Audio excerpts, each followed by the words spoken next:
അപ്പൊ ഇതല്ലാണ്ട് വേറെ ആരെങ്കിലൊക്കെ ശബ്ദം അനുകരിക്കാനുണ്ടോ? വേറെ അങ്ങനെ വോയിസുകൾ ചെയ്യാറില്ല. ഇപ്പോൾ ഒരുപാടായില്ല, അതുകൊണ്ട് തന്നെ ഞാൻ അങ്ങനെയുള്ളതൊക്കെ കുറേ ട്രൈ ചെയ്തിട്ടുണ്ട് എന്തെങ്കിലും?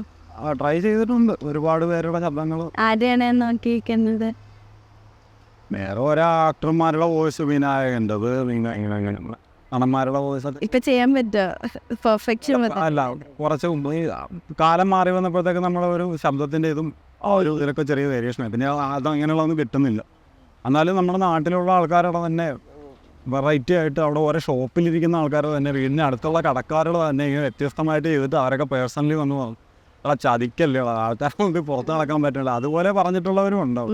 ഒരുപാട് പേരുടെ ശബ്ദം ചെയ്തു പോകാനും. ഈ പ്രാങ്ക് ഒക്കെ ചെയ്യുമ്പോൾ അടി കിട്ടുമെന്നൊന്നും പേടിയില്ലായിരുന്നോ? അടിക്കുമാരെങ്കിലും. എന്നാലും പ്രാങ്ക് ചെയ്യുമ്പോഴൊക്കെ കേൾക്കാൻ അടിച്ചാലും അങ്ങനത്തെ പേടിയൊന്നും അടിക്കണമുണ്ട്. അത് ശരി, ലുക്ക് കൊണ്ട് അടി കിട്ടത് പൊക്കോളൂ, കുഴപ്പമൊന്നുമില്ല. അപ്പോൾ പ്രാങ്ക് ആണെങ്കിൽ അതായിരിക്കും കുഴപ്പമില്ല. ഇവരങ്ങനെയൊന്നും ഉണ്ടായിട്ടില്ല. പാളി പോയിട്ടുണ്ടോ എപ്പോഴെങ്കിലും? ആണ് ഈ കാര്യത്തിൽ മാത്രം എന്തോ അറിയില്ല. അതൊക്കെ പെർഫെക്റ്റ് ആയിട്ട് തന്നെ നടന്നല്ലേ. അപ്പോൾ ഇത്രയും നേരം നമ്മുടെ ഒപ്പം ടൈം സ്പെൻഡ് ചെയ്തു. പിന്നെ ഇനി പറഞ്ഞ പോലെ തന്നെ ഒരുപാട് ആഗ്രഹങ്ങളൊക്കെ സാധിക്കട്ടെ എന്ന് ആശംസിക്കുന്നു. അപ്പോൾ താങ്ക് യു സോ മച്ച്.